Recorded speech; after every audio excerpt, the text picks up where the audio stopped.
ma taraka azwajukum illam yakul lahunna walad. Wahai suami, kamu dapat setengah harta istrimu kalau tidak ada anak.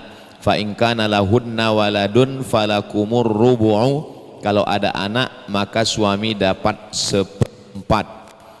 Walakum walad, istri perempuan dapat seperempat kalau tidak ada anak. Fa in kana lakum waladun falahunna tsumunu. Tapi kalau ada anak maka istri dapat 250 juta, tapi kalau ada anak dapat 125 juta.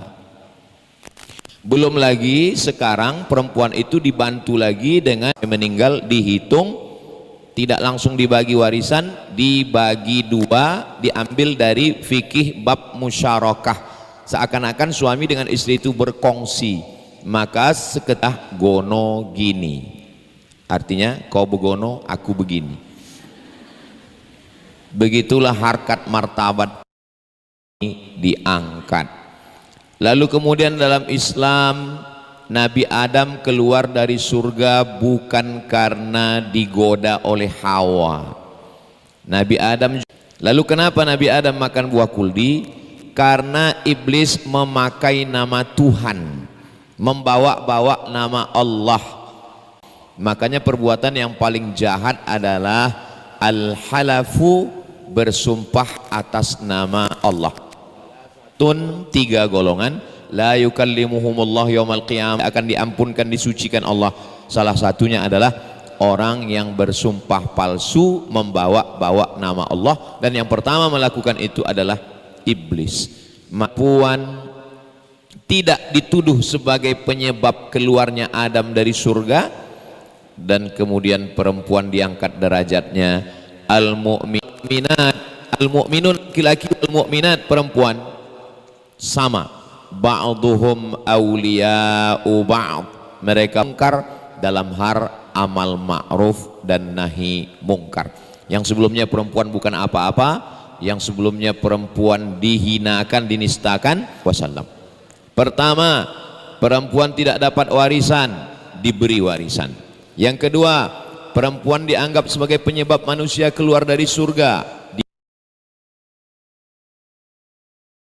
dianggap sebagai yang kotor, tidak boleh membaca kitab suci. Maka ketika Islam datang, perempuan justru menjelaskan makna kitab suci. Min Humairah, ambillah setengah agama kamu dari Humairah. Humairah artinya orang yang kulitnya putih, kalau kena cahaya mati, cahaya Aisyah. Kenapa Nabi memanggilnya Humairah? Karena Nabi tidak mau memanggil sebutan nama. Yang sebelumnya seakan tak ada beda dia dengan hewan. Maka ketika Nabi datang, Nabi memanggil dengan panggilan kesukaannya. Makanya suami yang baik memanggil. Jadi ada juga jamaah bertanya ke saya, boleh saya panggil istri saya Humairah? Saya bilang boleh, tapi dia nggak putih, nggak apa-apa, untuk menyenangkan hatinya. Idkhalus surur artinya menyenangkan hati orang. Kalau bisa senangkan hati orang dengan makanan, at'imut ta'am. Kalau bisa senangkan hati orang dengan hadiah, tahaddu tahabbu. Kalau bisa senangkan hati orang dengan panggilan, panggillah dengan panggilan yang baik-baik. Nabi mengatakan, ya Humairah. Kadang laki-laki ini terlalu jujur, memanggil istrinya ya Hajar Aswad. Itu kan. Yang keempat, perempuan dalam Islam dijadikan sebagai perempuan yang pertama masuk surga setelah Nabi Muhammad SAW. Ketika Nabi Muhammad SAW melihat di belakangnya waktu beliau masuk surga pada peristiwa Isra dan Mi'raj, lalu dia menoleh ke belakang, dia tengok ada perempuan. Lalu dia bertanya, siapa kamu? Perempuan itu mengatakan, suami saya meninggal dunia dan saya tetap menjaga anak-anak yatim. Kehormatan hati, kemaluan dan pikiran saya, maka Allah membalas masuk surga sesudah Nabi Muhammad sallallahu alaihi wasallam. Yang kelima, Orang yang pertama beriman adalah perempuan. Oh, yang pertama beriman adalah Abu Bakar, laki-laki. Sekarang kita urut sejarahnya. Ketika turun ayat Iqra bismi rabbikal ladzi khalaq khalaqal insana min 'alaqin iqra wa rabbukal akramul ladzi 'allama bil qalami 'allamal insana. Rasulullah turun dari Jabal Nur, dia kembali ke rumah. Ketika Nabi sampai ke rumah, siapa dulu yang ditemui Nabi? Abu Bakar, Ali, atau Khadijah? Kalau saya ada seperti intonasi bertanya, adik-adik tidak usah galau, tidak usah merasa sendiri. Jadi Nabi Shallallahu Alaihi Wasallam itu ketika turun, sebelum bertemu dengan Sayyidina Abu Bakar Siddiq, sebelum bertemu dengan Sayyidina Ali, beliau bertemu dengan itu adalah Khadijatul Kubra. Khadijah lah yang menyelimuti Nabi karena Nabi kedinginan, lalu turun ayat ya ayyuhal muddathir qum fa'anzir. Lalu kemudian Nabi yang sedang galau gundah gulana, Nabi dibawa oleh Sayyidatuna Khadijah berjumpa dengan Waraqah bin Naufal. Karena Waraqah bin Naufal pembaca kitab suci, lalu ditanyakan siapa yang datang memeluk Nabi Muhammad SAW. Kata Waraqah, yang memeluk Nabi itu adalah Namus, malaikat yang dulu pernah menjumpai Ibrahim, yang menjumpai Musa, yang menemui Isa, dan dia sekarang menemui Nabi Muhammad sallallahu alaihi wasallam. Yang menenangkan hati dan jiwa Nabi Muhammad adalah seorang perempuan bernama Khadijah. 6. Perempuan dijadikan sebagai kunci surga. Man ala thalatha banatin, siapa yang membesarkan 3 anak perempuan, fa'addabahunna, dididiknya menjadi beradab, wa zawwajahunna, dinikahkannya dengan orang baik-baik, wa ahsana ilaihinna, dia buat baik sampai mati, falahul jannah, maka surgalah baginya. Dulu orang punya anak perempuan digali tanah, kubur hidup-hidup sampai ujung jari tangannya tidak dia tarik dari dalam tanah. Waktu anak perempuan itu dikubur, saking tidak sampai hatinya seorang ayah, karena antara cinta dan benci, dia cinta dengan anaknya tapi dia benci karena nanti akan diejek. Akhirnya dia kubur anaknya, jarinya tetap dia biarkan di dalam. Anaknya meregang nyawa dalam keadaan memegang jarinya. Sampai begitulah kejamnya mereka, sampai akhirnya anak itu mati baru dia tarik jarinya. Turun ayat wa idzal mau'udatu su'ilat bi ayyi dzambin qutilat. Kenapa anak-anak kecil itu dibunuh? Bi ayyi dzambin qutilat, atas dosa apa mereka dibunuh? Mereka akan hadapan Allah Subhanahu wa taala. Begitu Islam datang, anak perempuan menjadi kehormatan. Man ala thalatha banatin, siapa yang membesarkan, merawat, memberi, fa'addabahunna, dia didik dengan baik, wa zawwajahunna, dia nikahkan dengan orang baik-baik, wa ilaihinna, dia buat baik sampai mati, falahul jannah, maka surgalah baginya. Ibu sudah punya anak 3 perempuan, bersyukur alhamdulillah. Datang seorang perempuan, ya Rasulullah, saya cuma punya anak perempuan 2, anak 2 orang juga mendapatkan kunci surga. Makanya kalau ada orang punya anak perempuan 1, tambah 1 lagi. Kalau dia mau mendapatkan kunci surga, begitulah hebatnya perempuan diangkat. Yang ketujuh adalah ketika Allah Subhanahu wa taala bercerita tentang Nabi Musa alaihi salam, cerita tentang perempuan. Wa auhayna ila ummi Musa an ardi'ih. Ketika itu ada seorang laki-laki yang sangat kejam, namanya Ramses II. Bahasa Arabnya Fir'aun. Disebut dalam Al-Quran Fir'aun. Yudhabbihuna abana'ahum wa yastahyuna nisa'ahum. Anak laki-laki, anak perempuan dibiarkan hidup karena dianggap lemah, tidak berdaya, tidak punya apa-apa. Lalu kemudian semua anak laki-laki yang lahir ketika itu diperiksa, dipotong kepalanya. Allah menyelamatkan Musa bukan melalui tangan laki-laki, tapi melalui perempuan. Wa auhayna ila ummi Musa, kami kirimkan ilham kepada ibu Musa, an ardi'ih, susukan anakmu. Fa in khifti alaihi, kalau kau takut nanti dia disembelih Fir'aun, fa alqihi fil yammi, hanyutkan dia ke sungai Nil. La takhafi, jangan takut, wala tahzani, jangan sedih. Inna radduhu ilaiki, kami nanti akan mengembalikannya kepadamu, wa ja'iluhu minal mursalin, dan kami akan menjadikannya salah satu dari rasul-rasul. Akhirnya dia menghanyutkan anak laki-laki itu ke sungai Nil. Setelah dihanyutkan anak itu ke sungai Nil, yang mengikuti kotak, karena anak itu dimasukkan dalam kotak kayu, yang mengikuti tepi sungai Nil, kemana anak ini hanyut. Lalu kemudian yang menyelamatkan kotak itu juga perempuan, bukan laki-laki. Ketika itu istri Fir'aun namanya Asiyah, dia sedang mandi di tepi sungai Nil. Lalu kemudian dayang-dayangnya melihat ada kotak yang hanyut, lalu dia suruh ambil itu kotak. Lalu mereka berenang mengambil kotak, mereka letakkan ke tepi pantai, lalu mereka buka penutupnya. Mereka sangat kaget karena ternyata ada bayi di dalam. Begitu dibuka mereka terkejut, wow, amazing. 3 perempuan yang menyelamatkan Nabi Musa alaihissalam. 3 perempuan.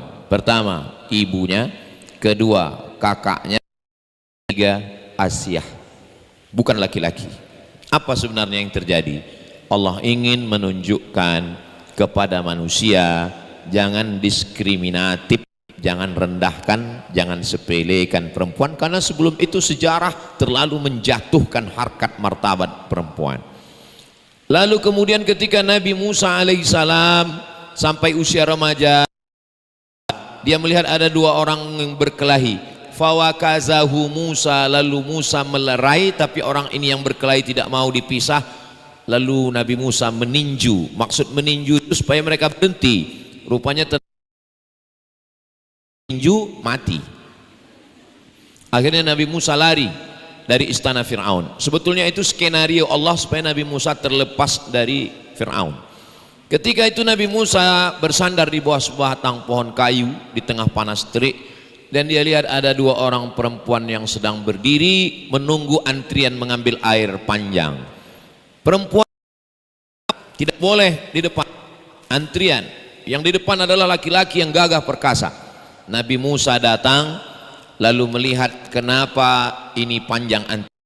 Ternyata sumur itu tertutup batu yang bergelinding dari atas bukit menutup pintu. Lalu Nabi Musa menggeser pintu sumur itu, akhirnya terbuka.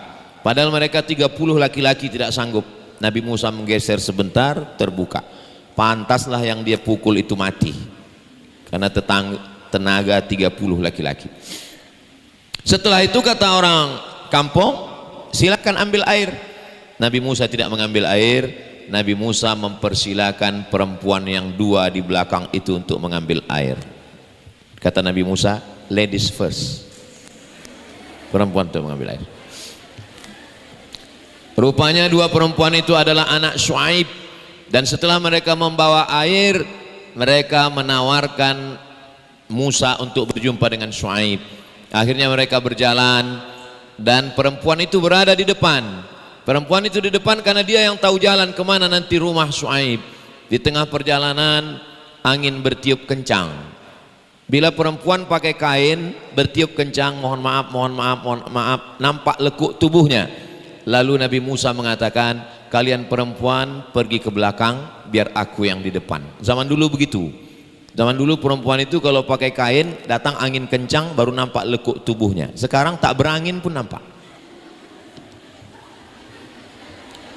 Memang zaman sudah mau kiamat. Lalu kemudian setelah sampai ke tempat Syuaib, apa kata Nabi? Apa kata anak Syuaib? Inna khaira man istajartal qawiyul amin. Wahai ayahanda, engkau kan mencari pekerja. Inna khaira man istajartal qawiyul amin. Kalau mau cari pekerja, carilah sifatnya 2. Pertama, al-qawiyu, kuat. Al-amin, orangnya amanah. Inilah orangnya. Syuaib heran, kamu sudah berapa lama kenal dengan laki-laki ini? Kata anaknya, kami baru kenal tadi waktu kami ngantri air, dia dorong, lalu kami dipersilakan ngambil air. Dari mana kau tahu dia punya dua sifat, al-qawiyu kuat, al-amin dia amanah? Saya tahu dia kuat karena dia dorong batu yang mestinya 30 laki-laki, dia dorong sendiri, dia bisa. Dari mana kamu tahu dia amanah? Karena tadi waktu kami berjalan angin bertiup, lekuk tubuh terlihat, dia suruh kami ke belakang, dia yang di depan. Itu artinya untuk mengenal sifat orang tidak perlu pacaran sampai 3 tahun. Sifat orang tidak perlu pacaran sampai 3 tahun. Maka selamatlah adik-adik yang berada di Niniah Putri ini, yang dididik, yang diajar, yang dijaga, yang dipelihara. Walaupun ayah ibu kalian wali murid tidak hadir di sini, tapi insya Allah video ini akan mereka tonton di channel Ustadz Abdul Somad Official. Subscribe, like, share, and comment. Bahwa kalian, bapak-bapak, ibu-ibu, wali murid, saya kalau diamanahkan untuk menjaga satu saja anak perempuan, terus terang saya tak sanggup. Bagaimana menjaga auratnya, kerudungnya, bajunya, jilbabnya, handphonenya, gadgetnya, laptopnya, tontonannya, khawatir kita. Maka siapapun yang khawatir atas pendidikan anak perempuannya, solusinya tinggal satu, serahkan ke Niniah Putri Lampung. Insya Allah selamat dunia akhirat. Untuk tahun ajaran 2026-2027 segera daftarkan, hubungi nomor kontak berikut ini. Ingat, kuota terbatas. Jadi Nabi Musa alaihissalam dibantu oleh 4 perempuan. Pertama ibunya, yang kedua kakaknya, yang ketiga Asia, yang keempat anak Syuaib. Begitulah Allah Subhanahu wa ta'ala. Dan Nabi Musa itu dikelilingi oleh perempuan. Nabi Musa ketika akan meninggal dunia, dia memanggil 3 anak perempuannya. Apa kata Nabi Musa? Wahai anak perempuanku, tanamlah pohon kapas. Pohon apa ayah? Pohon kapas. Kenapa kapas? Karena kapas tidak perlu disiram. Kapas kalau di musim panas, daunnya akan rontok untuk mengurangi penyerapan cairan. Kapas pohon yang paling tahan di musim panas. Di musim panas kapas akan rontok daunnya dan buahnya akan gugur. Nanti kapas dipintal menjadi benang, benang ditenun menjadi kain, kainnya akan kalian jual. Jangan menjual harga diri. Lebih baik menjadi perempuan menjual kapas, tapi cukup bahagia di hadapan Allah daripada orang yang menjual harga dirinya. Kalau begitu Nabi Musa dikelilingi oleh 5 perempuan yang hebat. Yang pertama ibunya, yang kedua kakaknya, yang ketiga ibu angkatnya Asia, yang keempat istrinya anak Syuaib, yang kelima adalah anak perempuannya. Jadi kalau ada orang mengatakan di balik laki-laki yang hebat ada perempuan yang luar biasa, berapa perempuan itu? Ada 5 perempuan yang berkontribusi dalam kehidupan kita. Ada perempuan masa lalu, ibu kita. Ada perempuan masa depan, anak-anak perempuan kita. Ada perempuan yang bersama dengan kita, istri. Ada perempuan yang mendidik dan yang mengajar, tutur kata, budi bahasa, sopan santun, akhlakul karimah. Begitulah Allah memuliakan perempuan melalui kisah Nabi. Nabinya memang laki-laki. Semua nabi-nabi itu laki-laki. Kenapa Allah tidak mengangkat nabi perempuan? Perempuan ini jangankan diangkat jadi nabi, diangkat jadi P3K aja digugat suaminya.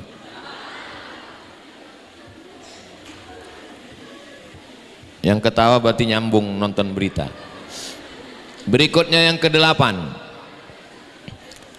Adik-adik santri tolong ingat baik-baik, ini sudah yang ke-8, karena nanti di akhir saya minta ulang lagi dari nomor 1 sampai nomor 10.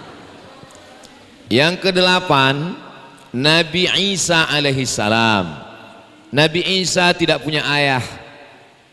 Nabi Isa alaihissalam dikandung oleh seorang perempuan bernama Maryam. Maryam dalam keadaan susah, tapi apa kata Allah? Wa huzzi ilaiki bi jiz'in nakhlati tusaqit alaiki rutaban janiya. Ketika Maryam sedang menggendong anaknya, saat itu dia sedang berada di tempat yang jauh. Fantabadat bihi makanan qasiyya. Dia mengasingkan diri di tempat yang qasiyya, jauh.